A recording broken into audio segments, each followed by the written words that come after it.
ଆଜି ହେଉଛି ପବିତ୍ର ରକ୍ଷାବନ୍ଧନ।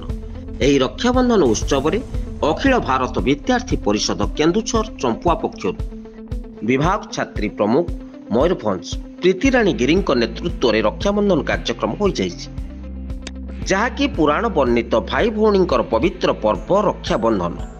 ଏହି ରକ୍ଷାବନ୍ଧନର ମହତ୍ତ୍ୱକୁ ପ୍ରାଧାନ୍ୟ ଦେଇ ଅଖିଳ ଭାରତୀୟ ବିଦ୍ୟାର୍ଥୀ ଭାଇ ଭଉଣୀମାନେ ବିଭିନ୍ନ ଅନୁଷ୍ଠାନ, ଚମ୍ପୁଆ ଉପଖଣ୍ଡ ଚିକିତ୍ସାଳୟ, କାରାଗାର, ବ୍ଲକ ଅଗ୍ନିଶମ ବିଭାଗ, ପୁଲିସ କାର୍ଯ୍ୟାଳୟ, ଚମ୍ପୁଆ ବନାଞ୍ଚଳ କାର୍ଯ୍ୟାଳୟ, ଏନ୍ଏସି କାର୍ଯ୍ୟାଳୟ, ପୁରାତନ କାର୍ଯ୍ୟକର୍ତ୍ତା, ଗଣମାଧ୍ୟମ ପ୍ରତିନିଧି ଓ ସରସ୍ୱତୀ ଶିଶୁ ବିଦ୍ୟା ମନ୍ଦିରକୁ ଯାଇ ସମସ୍ତଙ୍କୁ ରାକ୍ଷୀ ବାନ୍ଧି ଥିବା ଦେଖିବାକୁ ମିଳିଛି।